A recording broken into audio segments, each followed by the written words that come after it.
വചനമൊഴി July 5.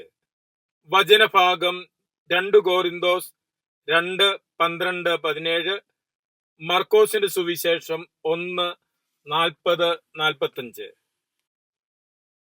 വിശുദ്ധ മർക്കോസ് അറിയിച്ച നമ്മുടെ കർത്താവ് ഈശോ മിശിഹായുടെ പരിശുദ്ധ സുവിശേഷം. ഒരു കുഷ്ഠരോഗി ഈശോയുടെ അടുത്തെത്തി മുട്ടുകുത്തി അപേക്ഷിച്ചു, അങ്ങേക്ക് മനസ്സുണ്ടെങ്കിൽ എന്നെ ശുദ്ധനാക്കാൻ കഴിയും. അവൻ മനസ്സലിഞ്ഞ് കൈനീട്ടി അവനെ സ്പർശിച്ചുകൊണ്ട് പറഞ്ഞു, എനിക്ക് മനസ്സുണ്ട്, നീ ശുദ്ധനാക്കപ്പെടട്ടെ. ഉടനെ അവനിൽ നിന്ന് കുഷ്ഠം മാറി അവൻ ശുദ്ധനാക്കപ്പെട്ടു. ഈശോ അവനെ താക്കീത് നൽകി പറഞ്ഞയച്ചു, നീ ഇതേപ്പറ്റി ആരോടും ഒന്നും സംസാരിക്കരുത്, എന്നാൽ പോയി പുരോഹിതന് നിന്നെ തന്നെ കാണിച്ചു കൊടുക്കുക. അവർക്ക് സാക്ഷ്യത്തിനായി നിന്റെ ശുദ്ധീകരണത്തിന് മോശ കൽപ്പിച്ച കാഴ്ചകൾ അർപ്പിക്കുകയും ചെയ്യുക.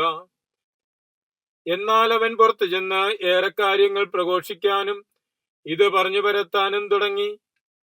തന്മൂലം പിന്നീട് പട്ടണത്തിൽ പരസ്യമായി പ്രവേശിക്കാൻ ഈശോയ്ക്ക് സാധിച്ചില്ല. അവൻ പുറത്ത് വിജന പ്രദേശങ്ങളിൽ തങ്ങി. ആളുകളാകട്ടെ എല്ലാ ഇടങ്ങളിലും നിന്ന് അവന്റെ അടുത്ത് വന്നുകൊണ്ടിരുന്നു. ഈശോയിൽ സ്നേഹമുള്ളവരെ, സുവിശേഷത്തിൽ നാം കണ്ടത് ഒരു കുഷ്ഠരോഗി ഈശോയുടെ പക്കലേക്ക് കടന്നു വരുന്നതാണ്. സാധാരണ രീതിയിൽ കുഷ്ഠരോഗികൾ എല്ലാവരിൽ നിന്നും അകന്ന് നിൽക്കുവാൻ കൽപ്പിക്കപ്പെട്ടിട്ടുള്ളവരാണ്. അവരെ സമൂഹം അകറ്റി നിർത്തുന്നവരാണ്. എന്നാൽ ഒരു കുഷ്ഠരോഗിക്ക് പോലും കടന്നു വരാൻ പറ്റുന്ന ഒരു സാന്നിധ്യമായിരുന്നു ഈശോയുടെ സന്നിധി. അവിടുത്തെ പക്കൽ വിശ്വാസത്തോടുകൂടി വന്ന്, അങ്ങേക്ക് മനസ്സുണ്ടെങ്കിൽ എന്നെ ശുദ്ധനാക്കാൻ സാധിക്കും. ശുദ്ധനാകാനുള്ള രോഗിയുടെ ആഗ്രഹവും കർത്താവിന്റെ മനസ്സിന് ഹിതത്തിനുള്ളൊരു സമർപ്പണവുമാണ് നമുക്കിവിടെ കാണുവാൻ സാധിക്കുന്നത്. ഈശോ മനസ്സലിഞ്ഞ് അവനെ ശുദ്ധനാക്കി. ദൈവകൃപയോട് മനുഷ്യൻ സഹകരിക്കുന്നതനുസരിച്ചാണ് മനുഷ്യന് ദൈവകൃപ അനുഭവിക്കുവാൻ സാധിക്കുന്നത്. ദൈവകൃപ ലഭിക്കുവാൻ ആഗ്രഹിക്കുക, അതിനുവേണ്ടി പരിശ്രമിക്കുക, ദൈവകൃപയോട് പ്രത്യുത്തരിച്ച് വിശുദ്ധിയിൽ വളരുക. ഈശോ അവനെ സൗഖ്യപ്പെടുത്തിയിട്ട് പറഞ്ഞയക്കുന്നു, നീ സൗഖ്യമായിരിക്കുന്നു, നിന്റെ സാക്ഷ്യത്തിന് വേണ്ടിയുള്ള കാര്യങ്ങൾ ചെയ്യുക.